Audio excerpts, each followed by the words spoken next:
Hi, everybody. Welcome to the Friday edition of Moohead Radio. I'm your host, a big and furry bovine. The Moose is joining me in the studio. You can too, even You though can I too. know you're basically cowardly and you can't stand or be able to put up with the sheer mental capacity of a cow. Or But a moose, even. That's right. And right up there is the QR right code. there, right Yeah, there, yeah, right yeah, there on you know, our screen. You just kind of circle this thing. And that's what I should start. I should start telestrating this fucking screen. So it's like, oh, you just circle it right over here, and you'll boom, Boom. you're in the studio. Yeah, that's what it's there for. If you want to take advantage of it.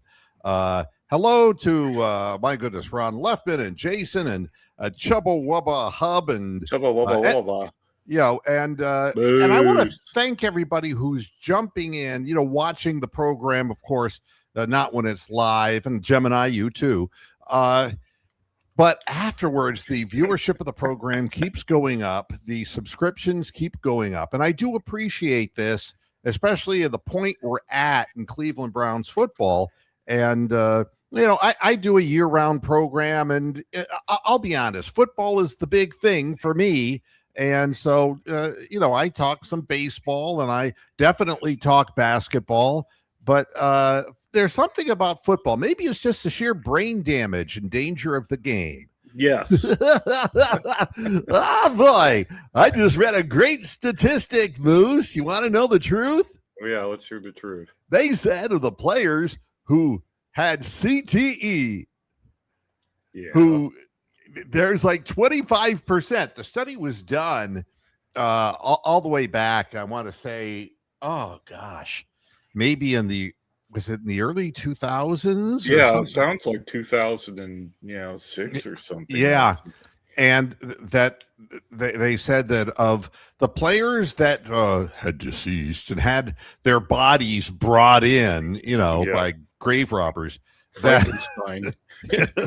They're trying to build the ultimate defensive lineman. 25% of them had CTE. So I would have thought it'd be more. They're saying that is only predicated on the small number of bodies that are being brought in, because the NFL now is, I believe the NFL is paying the families of players. It's to stonewall it, absolutely, because it's obvious. Junior say, well, it's a little different nowadays. They are kind of, giving lip service to protecting the players. When back then, remember the NFL Network pregame show where the theme would just be like Bubba Baker slamming down Staubach and all these illegal hits, and that would be like, "Welcome to NFL Sunday," and you shoot like 8 dozen fucking illegal penalties. Just once I wanted to hear, John Madden, boom, right there, over there. That's brain damage. You just witnessed brain damage. He's never gonna walk again when he's 50. and this is the truth. I give opinions, but I also speak the truth. Yeah, they're fact-based opinions, not fucking imaginary opinions. Well, mine might be. Or based on visual stuff that I can say there, here's why I think there's a reason for this, but it's not coming from a perspective of being malicious. Now, the Browns game yesterday was a very interesting one. It was fucking entertaining, I thought. Yeah, well, people were really getting their rocks off with Dylan Gabriel. And, this is the Browns fans. There's some great, tremendous people I've met through the decades who are Browns fans. But there is this weird bandwagon group who it's kind of like Freddie Mercury. Any way the wind blows.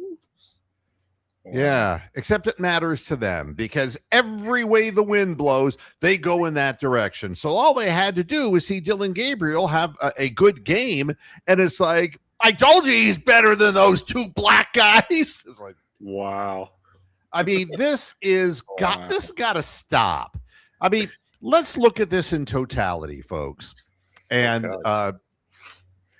so Dylan Gabriel had a good game, and I'm happy for him. And I think that's I am too. I think it's a great thing. But at the same time, they act like he's the only one on the field. But he's not. The fact is, how many times did he have to throw to a secondary or tertiary receiver? Every season. Not a single fucking time, because his primary was open every single time. He wide open, man. And clip this. Clip this, man. Yeah, the defenders for New England were nowhere to be found.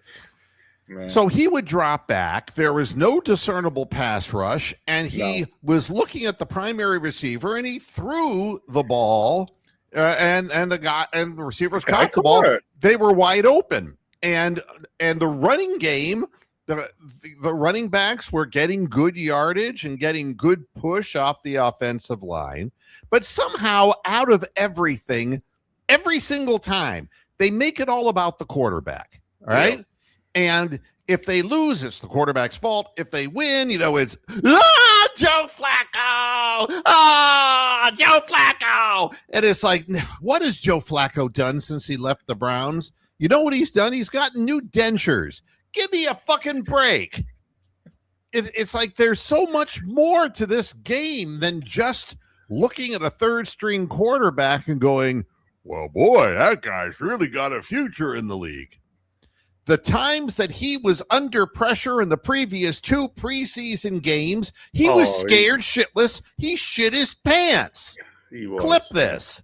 Yeah, he was. Now, I don't want to make this just a bitch, piss, and moan show about Dillon Gabriel, because I'm not upset with Dillon Gabriel. I'm upset with the fucking fans. Would you get your shit together, please? Do you know why they won even? No. Tell me, Mr. Moohead. Tell me why they won. And the reason they won is they actually played cohesive team football. Yeah. The offensive scheme was perfect for Dillon Gabriel. Yeah. They rolled him out. They didn't force him to stand in the pocket. Yeah. They let him run with the ball. They called plays that had primary people getting open. There was no negative penalties that put him in a negative position to start out drives. They didn't talk themselves out of first downs by committing ludicrous penalties. All of these things have so much more to do with winning a game than Dillon Gabriel. In fact, even a guy who never played a pro snap in his life, Taylon Green, I mean, he looked passable. And he did. Yeah, he went from Arkansas to the pros, and everyone acknowledges, well, he kind of has a little bit of a deficiency throwing the ball, but boy, what an athlete. So this is who Dillon Gabriel was competing with by the end of training camp this year in the preseason. He was competing against a 6'6" guy who can't pass very well because he hasn't really gotten the art of pocket passing down. But he's 6'6", runs a 4.36. Without even trying, he runs a 40. He like 2 strides and he's got 5 yards. He can do a 40-yard dash in about 10 fucking strides. My God, I mean, Jesus. Yeah, and everybody's going to go, oh wow, man, that guy. He's got some serious athleticism. Yeah, he almost stepped out of the end zone. He almost got a safety called on him, but he outran everybody. And so they're like, it was like watching Forrest Gump. I mean, he was outrunning everybody. But when it came down to throwing, he was throwing 5 to 7 yard passes. So again, when people are saying, well, there's no doubt that Dillon Gabriel is going to be the third string quarterback, but now I'm beginning to wonder if he's by God, I don't even wonder. He's better than Watson and he's better than Shedeur. And to those people, I say, find another team, please, because the drugs are eating your brain away. Clip this. You know what they can do? They can cut Watson and Shedeur, keep Taylon Green and Dillon Gabriel, and bring in Case Keenum so he can get punished for the first month of the season, get brain damage, and then by October, start fucking Gabriel and Green. Why not? We're gonna tank anyway, so we might as well lose in a fun way as opposed to lose in a miserable way. But it's great to see Floria, catch balls and score touchdowns. But he's not even a cinch to make the final roster. He's just some white guy from Mentor. I mean, there's a reason why he's a feel-good player in Northeast Ohio, and well, he should be. And it's great watching him. He's a slippery guy. He's not a physical receiver, but he's we'll see what happens. What we do know is that the Browns made their first 16 cuts. Oh, they did. I didn't know that. 16 cuts. And you only could get another day older.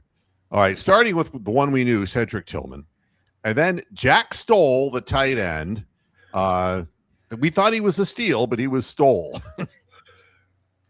he used to wear one around his neck. Tyre Phillips, who ended up being flat. He got screwdrivered. Yeah. Drew Biber, who wishes his name was Bieber and he would have a professional career. He was a tight end. Jeremiah Byers. Byers. Who are these people? Yeah. Isavion Miller. Great first name. Yeah, I love that. Isavion, offensive tackle. He's gone. By the way, Byers was an offensive tackle as well. Ben Patterson, the wide receiver. He's cut. Jermaine Terry, the second. Guy? The Patterson, wasn't he the tall guy yesterday? The 6'5" guy. I don't know who. I'm struggling. Yeah, I'm struggling too, but I know that these are not names that anyone expected to make the final 53. Yeah. Jermaine Terry, the second. He went further than Jermaine Terry, the first. Good. Yeah. So he's got that going for him. Now, for defensive and special team cuts, Trey Avery. He was the one I officially made the first cut on my show a number of days ago when he let somebody get behind him. Oh, God, yeah. And just threw his hands up in the air, thinking that it was like, you don't turn and look at the quarterback and then the ball's already in the air. It's like, you dummy, you big dummy. So Trey Avery, cornerback, released. Tyler Hall was also released. He's a cornerback. Nick Constantino, the punter. I think I'll be honest with you. That was a joke bringing a punter in, really. Was it really? The average of our punter went down last season, and they all said, Stefanski, well, it's all about placement. We're trying to get placement. It's like, no, we never have any field position. We never pin anybody back. And even if we did, these idiots that were on special team couldn't recover a ball at the 3-yard line if you paid them extra money. Well, why does this guy's name sometimes come up on the program? Terry. That's really old school Moohead. Yeah, you're going back for some time. But you know something? Grillin' Sports, where is he now? I don't know. Maybe they've thrown the key away. Yeah. No idea. Nor do I want to know. So at any rate, Christopher Edmonds, the safety, and I not a bad player. He's probably the best of the bunch. Edmonds. Oh, you know what? They should have the third after his name. That sounds like Christopher Edmonds the third would sound even more regal, wouldn't it? Very English sounding. You know something? She left me years ago, Ron. Judy. Thank you. Nate Evans, the cornerback, he gone. Keziah Izzard, the defensive tackle, gone. Wow. Patrick Jenkins, the defensive tackle, gone. Jeremiah McClendon, cornerback, gone. And Jameel Muhammad, defensive end, gone. So nothing really to report bigly there. The functional thing, Grillin' Sports, is the word try. He tried, but he didn't have the charisma necessary to do this job. You got to, first of all, you got to have a thick skin to do this job. People say all kinds of nasty things about the players, about me, about, I don't know. One guy was pissed off because his yard was all fucked up because I urinated in it. I don't know what people get upset about. I have no idea. But be that as it may, the Browns did look organized. And, all we want is improvement. And the bumbling Browns under Kevin Stefanski were just awful. I mean, just penalty after penalty, and we have to get better. We have to get better. And at this point in time, the product that Todd Monken put out on the field really looked like they were alert and they were not jumpy. And I thought it was really a great thing. They looked calm. Calm would be the word I would say, instead of headless chickening. Yeah. And they went through their sets. They got up to the line of scrimmage. Nobody was jumping, and no frivolous, foolish penalties, late hits, or retaliation things or things of that nature. We always have some fight in preseason because some nut are trying to make the team pull axes somebody, and then they get suspended and whatever.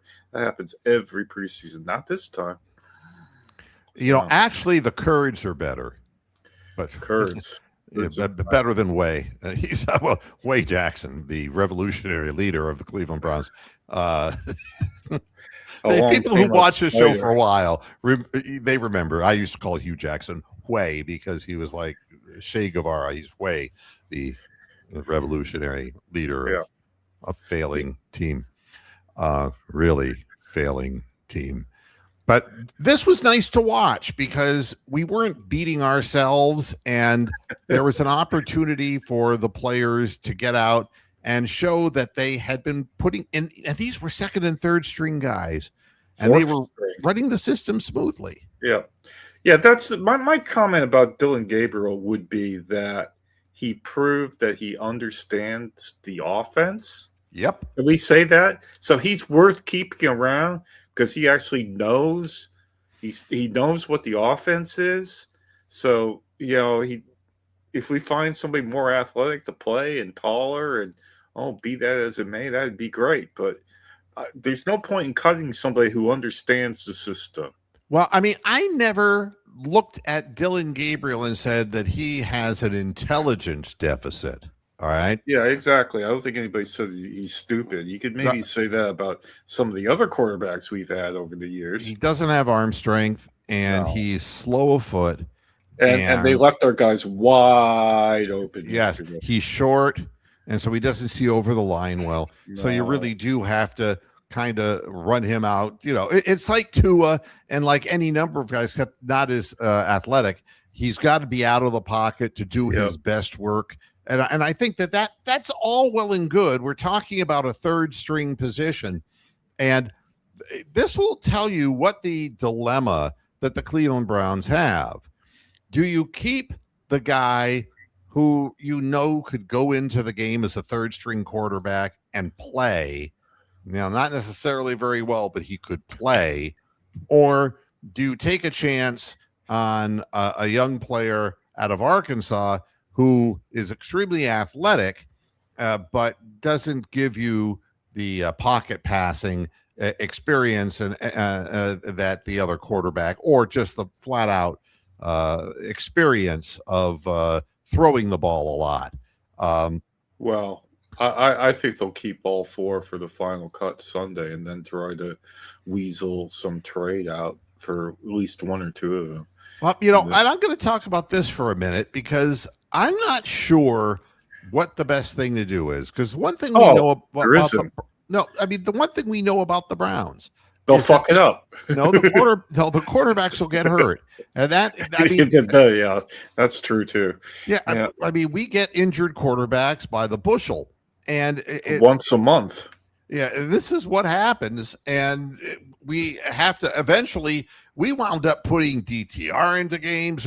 Who is the one guy who? Oh, I forget his name. Just a couple years ago, he was like a fourth string quarterback. I forget Yeah. his name. And he never played in the NFL again, as far as I know. Yeah. I think he was an arena league guy or something. But yeah, when you're down to putting somebody like that in the game, you got a real problem on your hands. But the other side of I the know who you mean. Bailey Zappi. no, it wasn't Not Zappy. Bailey Zappi. No, he was an African American guy, Oh, and he okay. had played in the UFL. Oh And God! I can't remember his name. If anybody remembers the quarterback who was the fourth string quarterback that got brought up from the Arena League, basically, or from UFL to play, I would. My mind is not what it used to be. You know. Well, there's Jeff Driscoll. That's not who you mean. Nope. You know, when you hit the name, I'll remember it. He only played, I want to say, like 3 games, and after that, it was Yeah. You know, so that was all for him. But I guess what I'm saying is, you can play it conservatively, or you can take a big risk. And in my mind, taking a big risk doesn't make a whole lot of sense. I mean, as much as Taylor Green is a really exciting athlete, he's not a quarterback except in short yardage situations. Weatherhead. That sounds like I think I got a band. PJ Walker. PJ Walker. He sounded like a shoe. Yeah, by your kids. Yeah, it sounds like the new version of Keds for kids, you know, PJ Walkers. No, yeah. Lemmy was in Motorhead. Weatherhead. Yeah, just PJ Walker. How could we forget him? Well, I think a lot of people trying. It's a matter of suppressing bad thoughts and memories. That was an awful roster from, oh God, that's 2023. That's an awful roster. Yeah. So, yeah, it was bad. So why take a risk? I mean, first of all, you got a starting quarterback who's proven he's been nothing but injured since he came to Cleveland, right? And then you have Shadur. And if Shadur crashes and burns or gets hurt, then you would have Dylan Gabriel. I really think Dylan Gabriel will be a quarterback 3. And that means they're going to have to expose Taylor Green through waivers, and he's probably going to get picked up by another team. And, you know, so it goes. You know, he's 6'6" and runs a 4.3 640. That's great, but that will fit a team that likes to run quarterback boots and things of that nature, and have short yardage, or even like the Saints did a number of years ago. Yeah. They had a quarterback that would come in, and he was a run and throw threat. And he would only come in for a play now and then, and he could throw the ball and he could run the ball, and so it really kept the defense guessing. So I don't see the Browns doing that, keeping the Taylor Green. I see them sticking with Dylan Gabriel. I think it's 50-50. I think yours is more the standard approach, but I suspect that they're curious about Green and want to keep him along somehow. I think if they had their I think if they had their druthers, they would, because Todd Monken loves himself, a mobile quarterback. I know that, but he's not ready for prime time. And no, God, no! I don't want to see him play like in September. The timing is bad, and if you had a quarterback that you really trusted in, I mean, right now Watson, believe it or not, is the only mobile quarterback we have, and he's coming off of 2 Achilles tears. Oh, he won't be mobile for much longer once he gets behind that totally new offensive line and has to play a real game against the Jaguars. Jesus. I know that Monken is itching to keep Taylor Green because of his predilection for quarterbacks who are mobile. But yeah, he was a draft pick too. They tend to always never cut the first draft picks. They wait, but anyway. Yeah. And so what I'm happy about more than anything about this game is that the Browns look like an organized football team, and it's been a long time. Stefanski had lost the locker room completely. and the players had stopped working out in the off season. They weren't in good condition. Um, is and this is another thing Yeah, that fans are that could saying. happen. It Yeah, doesn't hurt to trade Gabriel, but you'll only get a fifth or sixth round guy. Yeah, you won't get anything. You won't get a box of beans, and you'll get somebody who doesn't know the system. Yeah. So what's the point in doing that? I don't Gabriel get it either. knows the offense. Yeah. He's not that good, but New England. I mean, what the fuck was wrong with them last night? They look like they brought their fourth string players and just hanged them out to dry. I mean, they almost, and that referees were helping them. That interception by the Browns, they called that interference. That was bizarre. That was complete. Player has the right while the ball's in the air to have a straight line to the ball. For God's sakes. Yeah, I don't know. I mean, some things it just makes me shake my big cow head. Yeah. So you're right, Trevor Webb. I was just saying at university. Yeah. But anyway, but yeah, I mean, and the spotting of the football was just crazy. Then they had to have that virtual measurement that made no sense because it was nearly a whole yard off. Yeah.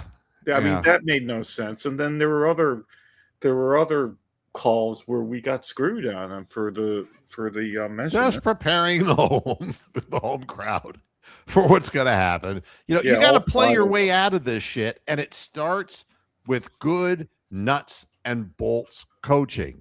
And it's getting, and it was really interesting because we're really thin with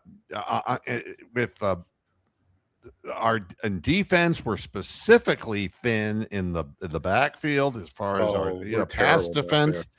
I mean, really have weaknesses. We're two concussions away from playing some moron from somebody else's practice squad. Yeah, that's what's going to happen. We're just too thin, and it's going to be tough for Todd Monken to win. If Todd Monken wins 5 games with this team, it would be a miracle to me. Yeah, he should get Coach of the Year if he wins 5 games. It's really going to be a tough road to hoe early on, but this is where you instill certain values in your players, and so that Stefanski's guys gave up. We know that now after the fact, and all of the Myles Garrett, as great a player as he was, he'd want to take this down off and that down off. The greats in history just don't do that. And the players are always psyched and ready to go. And I think Monken brings an energy. Sometimes it's a little bit of an erratic energy. But I saw Rutenberg, the new defensive coordinator, and boy, he was really pumped up. He was, holy shit, we stopped somebody. We stopped somebody. Did you see that? Well, the amazing thing is that we actually won by like 3 touchdowns. When was the last time we had such a dominant win over any fucking team? We never fucking crushed anybody when Stefanski was our coach, ever. Well, here's what I think. I mean, Vrabel watched from the sidelines, and he looked, I mean, I would not want to be near him after that football game because he told them at halftime, look, you guys, you got to get your shit together. And they came out and did the same thing in the second half. There was no real effort. No real effort being put out by that team. They were dead. And they didn't realize that even a Browns team that was playing guys who were, and a lot of them were going to be cut, that they were disciplined and did what they were supposed to do. And the Patriots, they weren't expecting that. No, and the Patriots really were just sleeping. And I'll tell you, he was pissed. I could see in his face. He would look really miserable. You know what he does when he's pissed, don't you? Oh, he finds a female announcer, takes her to a resort, and fucks her. Clip it. Well, there you go. Yeah, but, Mike Vrabel. I mean, and I'll throw in my 2 cents worth. He can cheat on his wife, okay? And then he gets he gets the coaching job. He's a coach of the New England Patriots, whose owner goes into illegal prostitution places and gets bailed out. Vrabel doesn't have to hear about. I'm bringing up Vrabel's situation because nobody else is. I mean, look. Did they say anything about that on the television? Because I was not listening to them. I mean, but he was pissed enough to go out and fuck a reporter. That's what I'm going to say about that.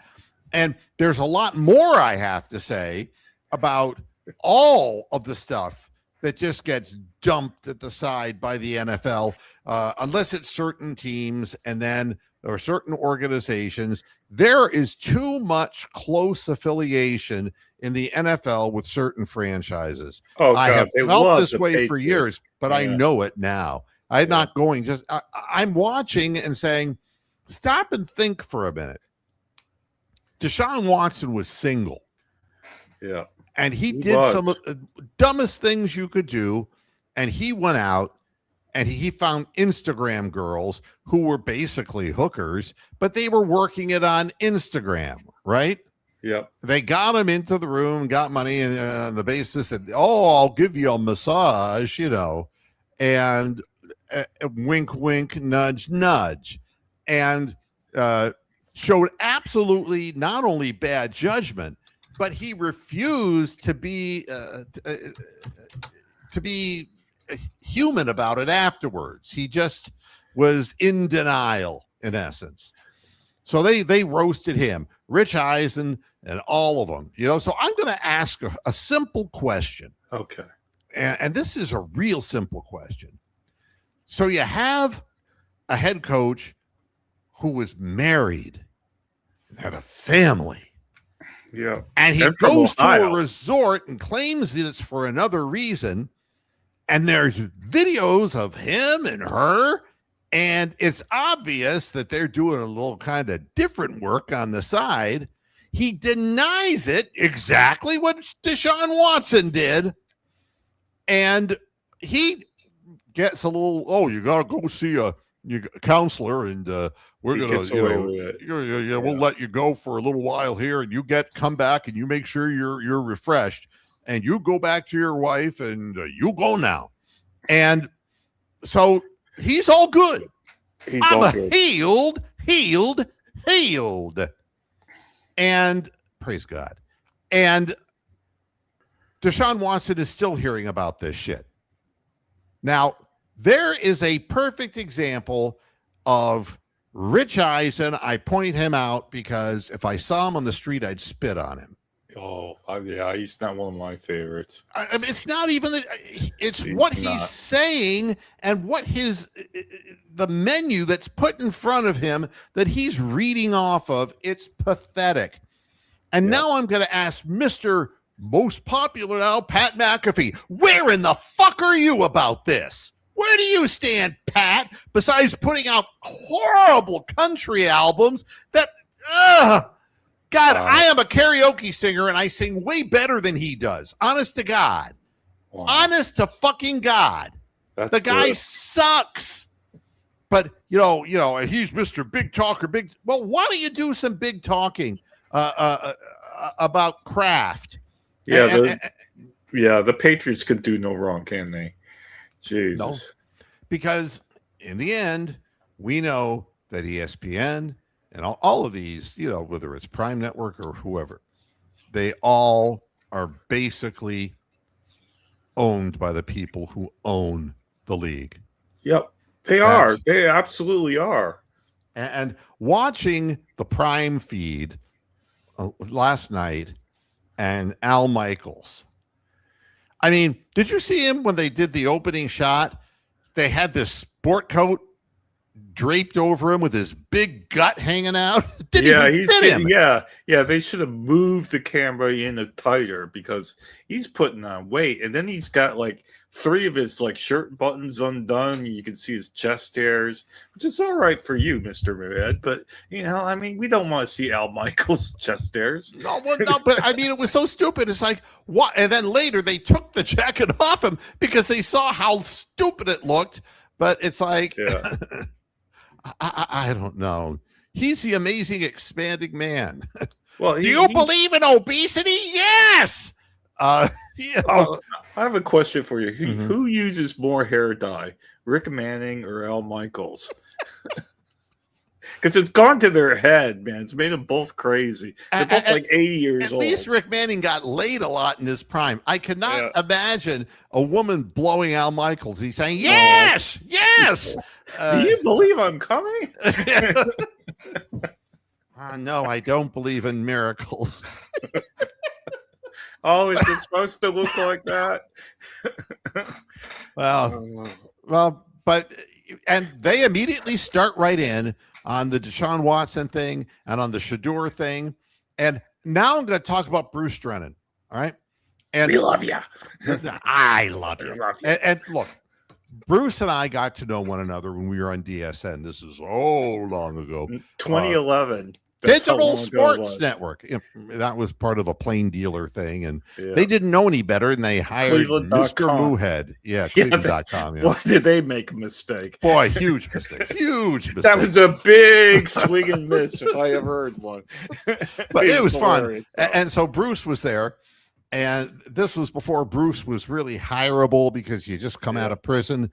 And no, I'm being serious. Yeah, I know. I'm being serious. Yeah. And he, so that's how he got started. I felt kind of bad for him because he'd been in Northeast Ohio for such a long time and had a presence that he had to be in the same place as a guy named Mr. Moohead.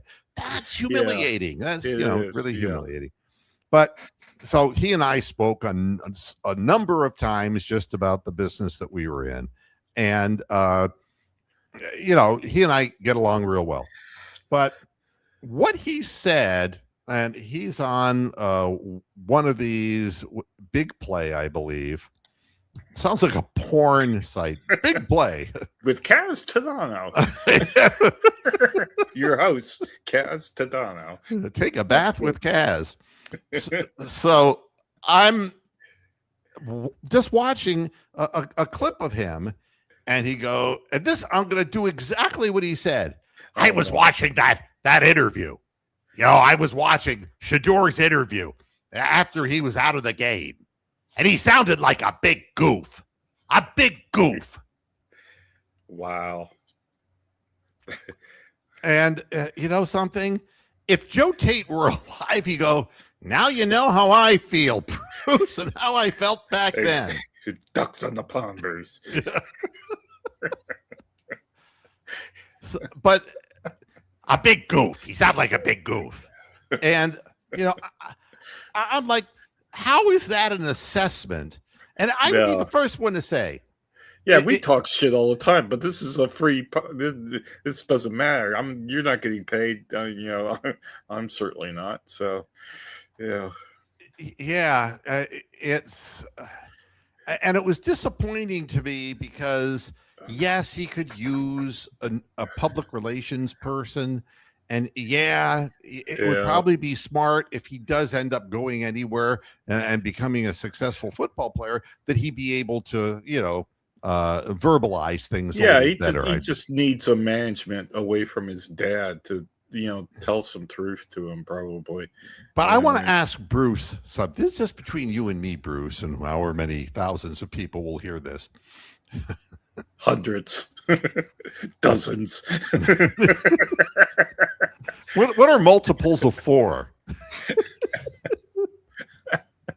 Oh God. And what I want to say is, we love you, Bruce. Do you think Terry Bradshaw was a big goof? Did you hear Terry Bradshaw speak when he was a young player? Oh God, he was a box of fucking rocks. Oh yeah, dumbest guy you could possibly imagine. He makes Patrick Ewing seem like a Rhodes Scholar. Yeah, but I wouldn't go that far.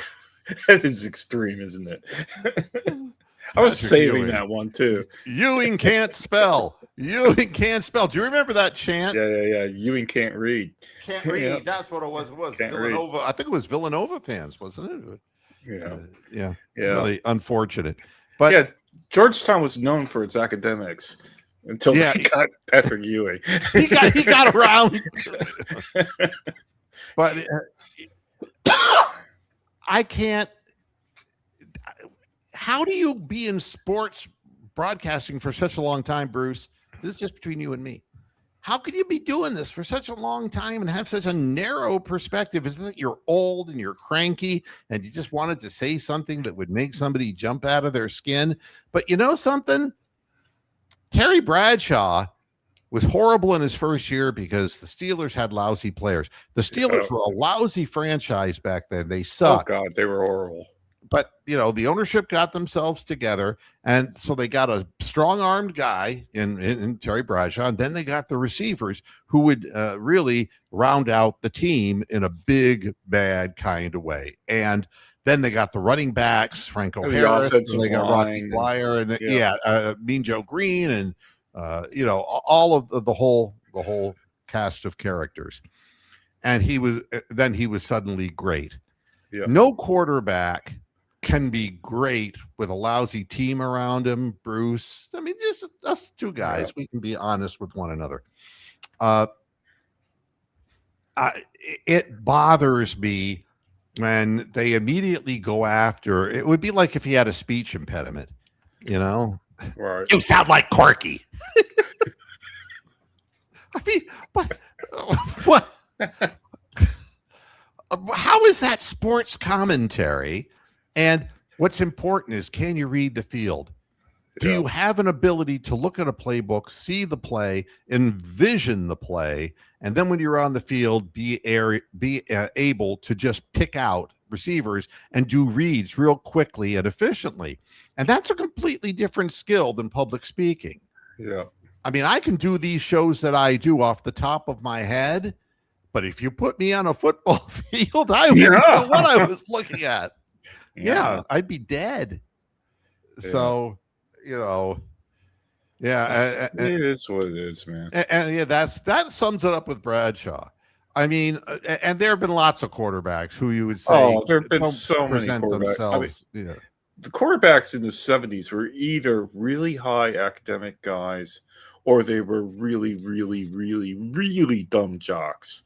I mean, there was no in between.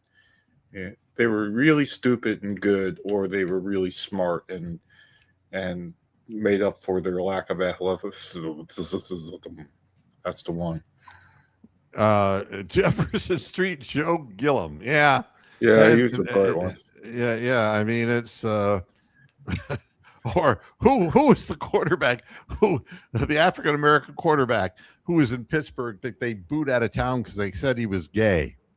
Oh, Antoine Randall was that? No, not the Indiana guy. No. Oh God! Who was the quarterback? Oh, they just ran him out of Pittsburgh on a rail. It was terrible. I will get him. I will find you. I will find you, and I will find a date for you. I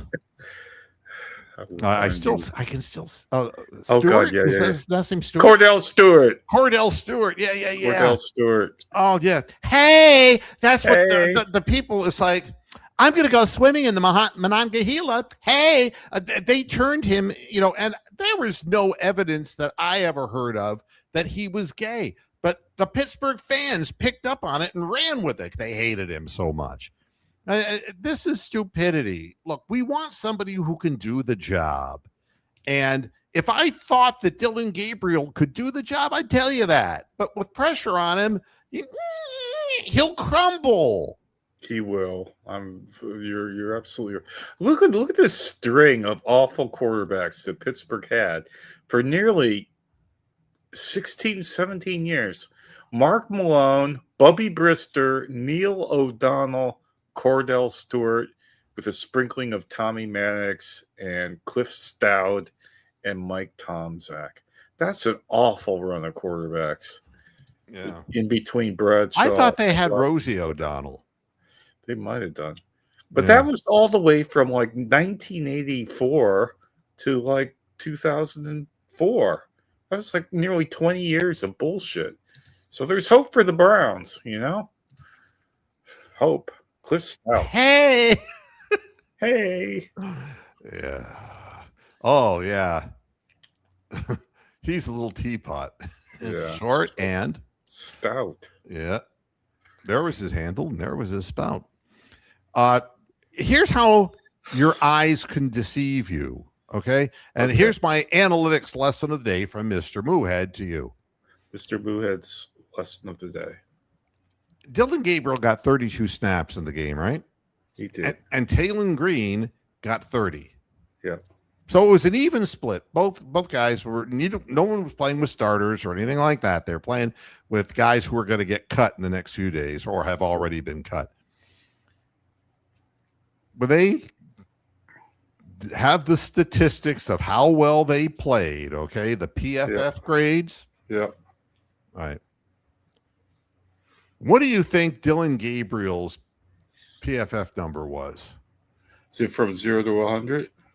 Yeah. They ranked, and I'll even read off. Probably. I'm going to say 89. Yeah, I mean, this is PFF has explained its grades this way: 90 to 100 elite, 85 to 89 Pro Bowler, a 70 to 84 a starter, Yep. 60 to 69 a backup, 0 to 59 replaceable. Yep. In other words, it's similar to how we would match up percentages with traditional letter grades in school. That's how PFF explains it. Get this. Taylon Green had a 78 in 30 snaps. Right. Dylan Gabriel, 53.4. 53.4. I don't know how. Which, again, this is my point about analytics. Your eyes can see one thing, and these geeks will sit there and say, well, that's not what the numbers say. I just don't know. So we'll give the other PFF numbers for the offense for the Browns in yesterday's game. Rocket Sanders, a 64.9. Davon Booth at a 62.6. Booth is little guy. He's only 5'9". Yeah. He's quick. He was the great Armand Smith of this year. A 4.46 guy. And he has a spin move, and he showed it every time he got the ball, he spun around like a little top. Yeah. A top. Yeah. And did you have battling tops when you were a kid? That was a fucking great game. That was a great game. Anyway, I digress. Yeah. Kraft likes the topless, but at any rate, Davon Booth had a 62.6. Amani Marshall, a 55. At the wide receiver position, you're not going to believe who number one was. Oh, Patterson, who they cut. No, Ben Patterson was actually at a 72.7. He was number two. Oh. And Luke Floria was number three with a 70.5. Number one. Oh, fuck me. I can't remember who all played. Gage Larvidan. Now, I don't know how that could possibly be. He caught a punt and ran backwards and almost got nailed for a safety. He should have got a safety. That looked like a safety to me. Yeah, and Taylon had to come out in his first series and on the half-foot line. And then when he got the ball back the next time, he was on his own two, and they had a 98-yard drive. Yeah, that was somebody else, like leaving a punt go by and not picking it up. That wasn't Laura Dan on that instance. But, yeah, it was terrible. And then Malachi Corley, that's like Larry Corley and Mo. He would be the one. He'd be the one Stefanski would keep. 53.3. Yeah. 53.3. He actually did a better job returning kickoffs than he did as a wide receiver. On the tight end, Drew Biber, who's no longer with the team, was a 70.8. Carson Ryan, a 70.5. And Jermaine Terry, the second, 41.7. But here's the thing that I'm looking at that actually matched what I saw with my eyes. There was one offensive lineman that really caught my eye. He played 19 snaps. Austin Barber. Yeah. Yeah, he had a good game, and then they took him out in like the third quarter. Yep. A 90.2. And he is pushing his way into this offensive line. And many people are saying within 5 games, he is going to be out there starting on the offensive line. So, you know, but nobody else really, Zach Zinter, who will probably Oh, make the he's team, like, yeah, he's only going to make the team 66.8. because he was a draft pick. Yeah. Luke Whippler, a 64.9. KT Leviston, 59.6. Leviston is a guy who's, he's never going to get better. I want to see with different coaching and a different vibe in the building if any of these guys get a little more physical and get better, Tyre Phillips, a 54.2. Xavier Miller, a 49.1. And who was dead last? DeJuan Jones. Oh, bye. See you later. So that was those stats. And if you're interested in the defense for the Browns, let's see if I can get these numbers. The top was, as far as the defensive end, was Aiden Huntington, and my eyes saw that too. He's been at 81.3. But Sidnor was at a 63. Logan Fino, the brother of the draft pick, he's 63.1. Yeah. Tyreek Sapp, 61.3. Jamil Mohammed, 51.9. And Julian Aquara, who they're saying they're going to keep, was at a 41.4. I don't think they're going to keep him. And none of the defensive tackles really scored any higher than a 52.1. The linebackers, Justin Jefferson, played 38 snaps and was a 79.9. Winston Reed, and I saw him, and he kind of flashed for me at a 75 rating. And they had to play him because there was nobody else they could play at that position because everybody was either not suited up or dead. So, he had to play most of the game. And Nathaniel Watson, a 73, and Easton Mascarenas Arnold, a 62.1. Great name. Yep. And as far as our cornerbacks, Tyler Hall played 44 snaps, had a 79.3. Trey Avery had a 73.2. Are they all gone? Cut. They're all gone, I think. No, Trey Avery is gone. Jeremiah McClendon did nothing really, 60. And then Nate Evans, a 49, and D'Angelo Ross, a 28.7. I don't think that these things, and this is the other thing, the Patriots' best 5 offensive grades went to Kyle Williams, a 91.3, and then the guy who started, Tommy DeVito, the quarterback, he only played 9 snaps. He had a 90, but I was just not. And James Hudson III. I love James Hudson. He's dead now, though, isn't he? He died. 78. So I think that's that. And and see, the people who are gonna, he is your quarterback. Shador is going to be the second string guy. Watson's the first string guy, and Dylan is going to be the third string unless they trade him. And I can't see that they would be getting anything really special for him. Yeah, I think one of the 3 guys is going to be traded before September 11th. So we'll see. And I don't get into guessing who's going to get cut and who isn't, because there's a whole series of things that we don't know what they do in practice, that's right, and what they're getting paid and what the cap hit is. If I think the big thing to complain about, if we want to complain about something, is the fact of all the fucking Watson restructuring that's gone on has loaded this like 128 million cap hit that if he gets cut now, all hits up this year in 2027.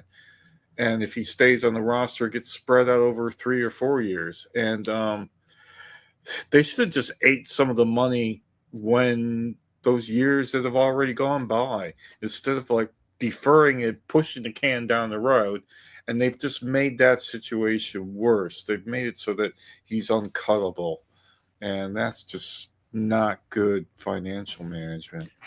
Now, I wanted to share this story because we're running a little low on time, and I'm taking my wife out to dinner and all that good stuff. Going to an Italian restaurant.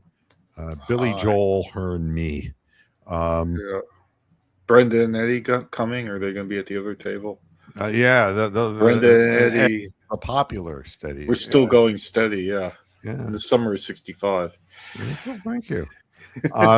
The bottle of red, bottle of white. Anyway, Clint Kubiak. Clint Kubiak is having a little nightmare. Do the John Madden voice with that. Clint Kubiak. I can't even begin to think. Kirk Cousins and Fernando Mendoza, right? And Mendoza played another crap game in his third. Oh God, they played him again. Yep, and he was not good. He's not good.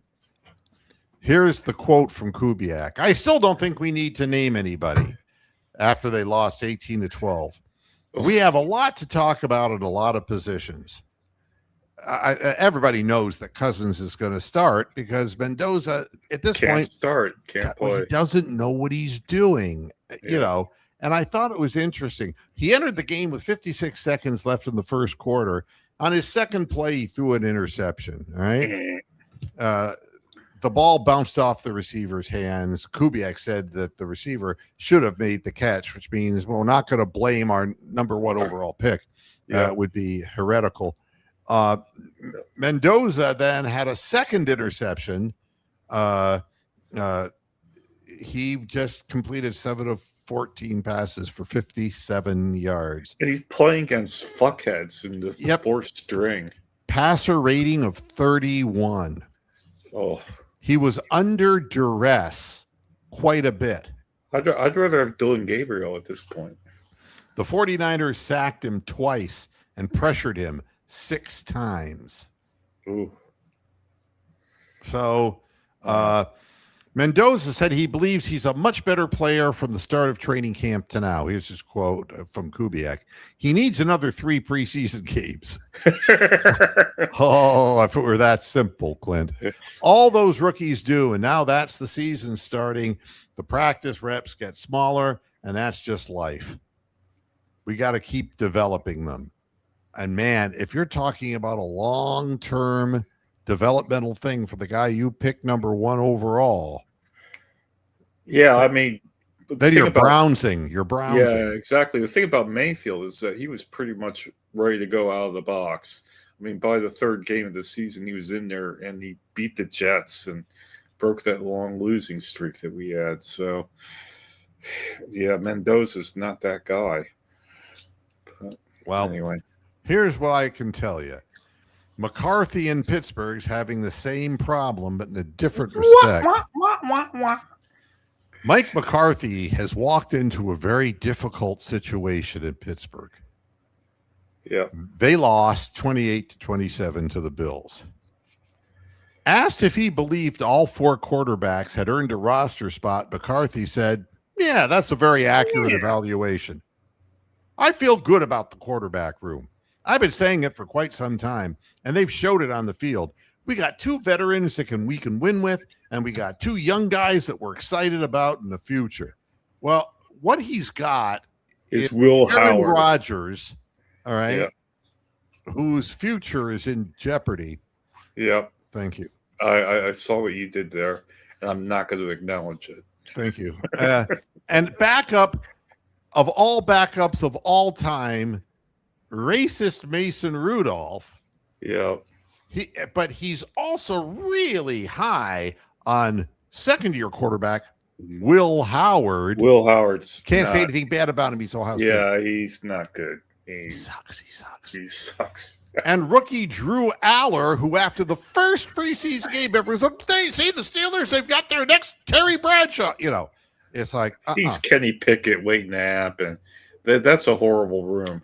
Starting his really is a second bad rule. consecutive preseason game, Howard was 9 of 15 for 69 yards with 2 touchdown passes. But he threw an interception, took 3 sacks, and was evaluated for a head injury in the second half. And they didn't find anything. They put the light through and it came out the other end. He wasn't available to speak with the media after the game, or he was unable to. Yeah.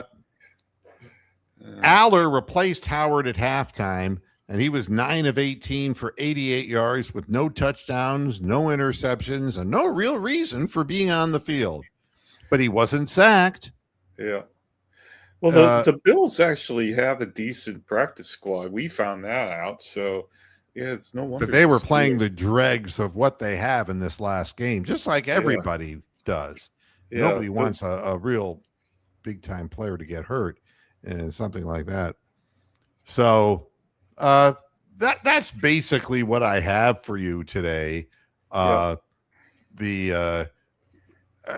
I'm going to try to hold on to this story until the next time because I really have to hop in and take a shower. And I was doing some water exercise and chlorinated water, and I smell like an indoor pool. Oh well, that's probably not real pleasant, you know. But I just want, on the overall, I'm real happy with the way the Browns looked. It's nice that they're not going to take shit for until the 2 weeks until they go back in the regular season and the full speed game happens, and some of these young players are like, yeah. Well, I don't know. I think there's some teams that had good records last year will not have good records this year. And I'm looking at you, New England, and I'm also looking at the Jaguars as well. I'm not going to say the Browns are going to beat the Jags, but I think they're overrated. For Guardians fans, Tanner Bybee is pitching tonight at home against the Kansas City Royals, and you know what this is? This is the annual late before it's too late winning streak that they fucking do every fucking year in the beginning of September, end of August. They have this winning streak. The batting lineup is pretty good. We're going up against, is it Waka? They're WACHA. Waka. He's pitching for Kansas City. He's 7-8 this year, but has a good ERA. We've got Quan leading off, and DeLauder going to be back DHing. Be careful though, because if he runs and he tears the goddamn calf muscle, it's going to be no one wants an injured calf. No. Jose Ramirez is at third. Joe Adell in right field. Nathaniel Lowe. Second base is Travis Bazzana and Bailey. And then the new fixture in center field, Petey Halpin. I don't know how these people, Schneeman, Halpin. It's like, I don't get it. I don't. And I understand that in center field, he's speedy and he can play some defense. He can't hit the ball, and then Brian Rocchio rounds it out. How many reiterations of Miles Straw do the Guardians have to go through? I mean, we always have like some Miles Straw character on this team, and but at least with lineup, with Quan hitting like he has historically hit.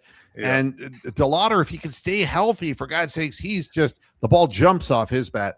And Ramirez is starting to get it back and starting to figure it out. And Adele has been a great addition to this team. Yeah. And I mean, when guys hit home runs 450 feet, and it's not lucky. The ball just jumps off his bat as well.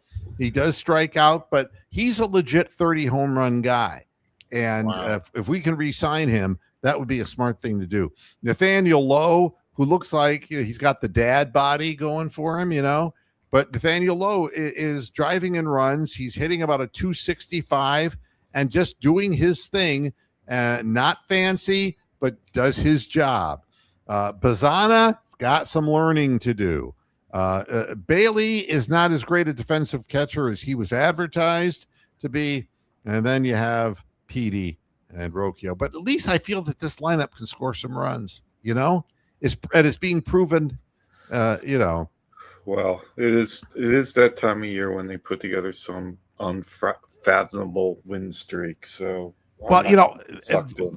the Ralphie Velasquez thing is, Manzardo. Nobody's even talking about Manzo because he's not hitting in AAA.